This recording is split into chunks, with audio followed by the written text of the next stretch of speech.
Desire is going towards pleasure. When you desire something, it's because whatever your situation is, whoever or whatever you are, what you're doing is not enough anymore. You want more. Okay, you don't want to fix things. You're not interested in that. You want to have more. You want to feel better. You want to do better. You want to perform better.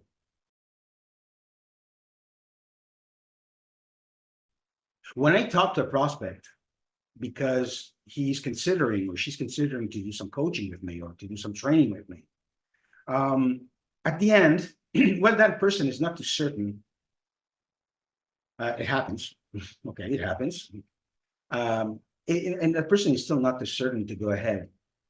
He or she usually comes up with this. One is, that's a classic. I have to think about it. Huh? I think that happens to you too. If you're a professional, if you're your own boss and you have to sell your product or service.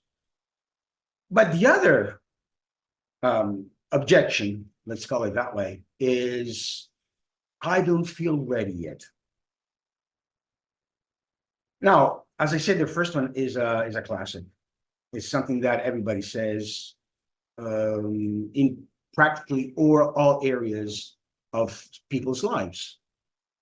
But when there is something like coaching, for example, that just doesn't give you a product, doesn't give you a very precise service, like consultancy, for example, which is very different from coaching, and and that it has an effect, that person starts to understand that something has to change in the way he or she is leading his or her life or her business, his business. So when something so crucial is at stake, they can't say, I have to think about it because they know how urgent it is. But then they say, well, I don't know. I'm not ready for that. So sometimes I want to provoke the person. Sometimes I don't. It depends on the situation. I may ask, then why did you call me if you're not ready?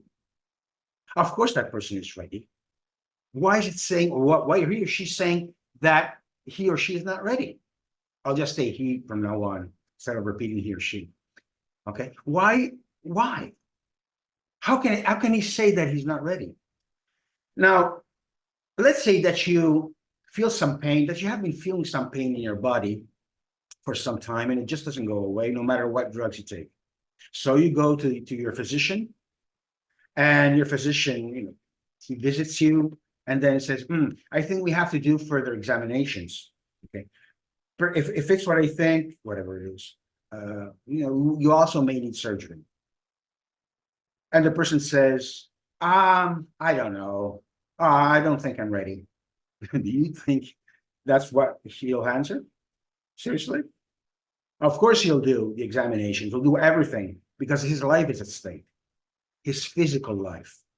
But there isn't only a physical life, you also have an emotional life.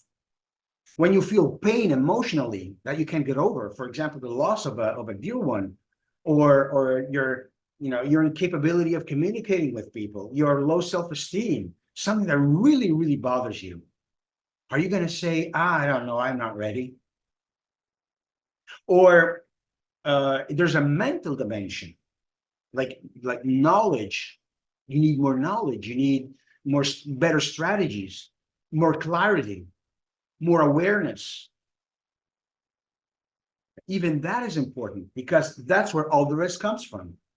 And perhaps there's also, not perhaps, for me, there is absolutely a spiritual dimension where you want to go beyond what is visible and tangible in this reality. Like, for example, the your relationship with your environment. How do you relate to that? Or you ask yourself many questions. What am I doing here? Where do I have to go? What am I missing? What do I have to get? That's spiritual. And that can be painful too. You're not going to say, I'm not ready. If you were not ready, you wouldn't have come up with all these things. So you are ready. So why are you saying you're not?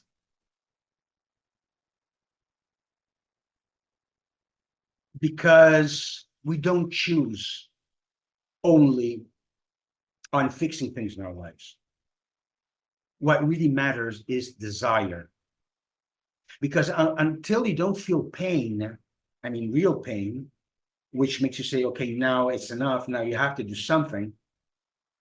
Perhaps you will say, I'm not ready. In fact, you still don't give that much importance to whatever you're feeling. I can handle this. I can manage this.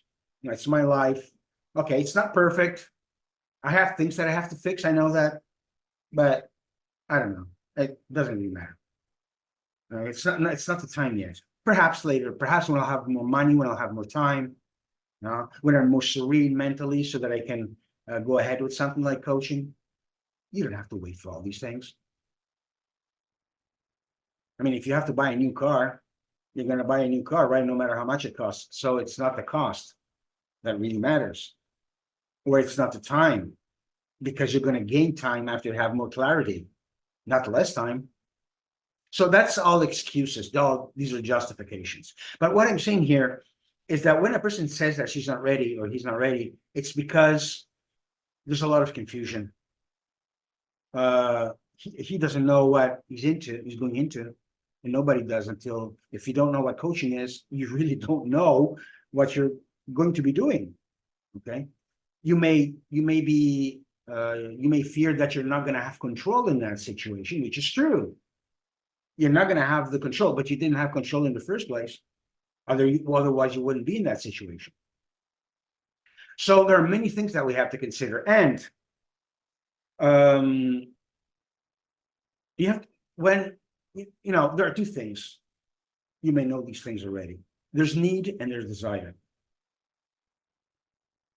The need, you absolutely have to satisfy. You have to absolutely have to fulfill. If you need something, physically, emotionally, mentally, whatever, you're going to do anything to fix that. You're not going to say, oh, well, I'm not ready for that.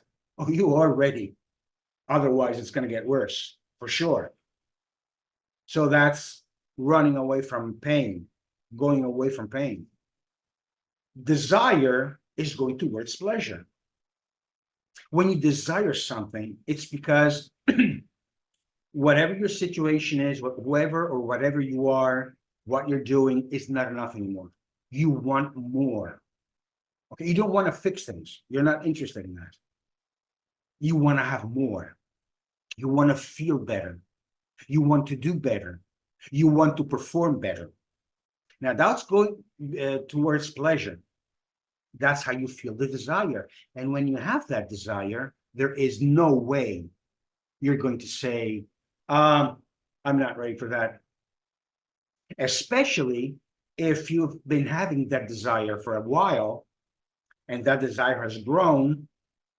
And because you see people out there that are in the situation, or at least that it seems that way, that they are in a situation where you would want to be. Having more wealth, having more health, having more healthy relationships, all of these things with your wife, with your spouse, with your children. You want that, and you see that. And that's where a healthy envy comes into play. Envy is good if it doesn't get sick. Envy is good because it's what drives you to improve. I want to be like that. I want that. You don't hate the person because he has what you don't have. In that case, that would be a sick envy. But if you say, boy, that guy is really, I want to be like that. I want to have what he has. Even that clarity, even if it's not material things. But you love the way that person relates to other people. I want that. And I want it bad.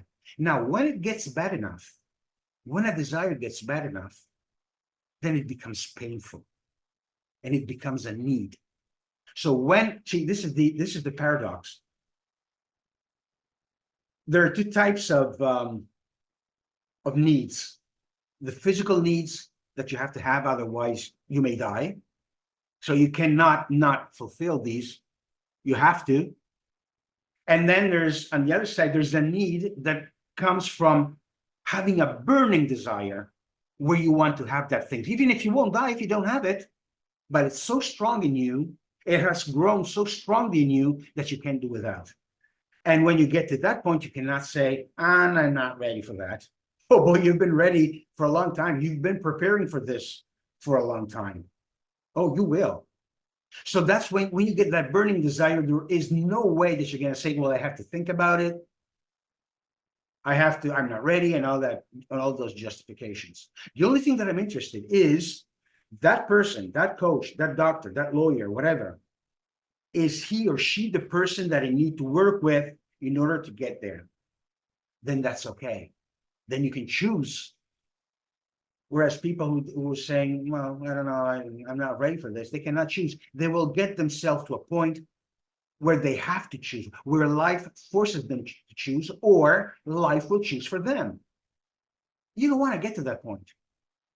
At one point, you have to abandon control in order to have more control. That's one thing about coaching that scares people. Well, I don't know what I'm going to do. Is this guy giving me the right thing? So I don't have that kind of control. And that scares people. But there's worse than that. And that's where life decides for you if you don't do anything about it. So that's even worse. All in all, if you do have a desire or something similar to that, and you say, well, it may not be the moment. I'm not ready. The situation right now, I can still handle it, or I can manage it. I don't see the point, so I'm not really ready. Instead of think this way, just ask yourself this question: what would I do now if I were ready? And once you have clear what you would do, just do it. Very simple. Go ahead. Don't stop. See you next time.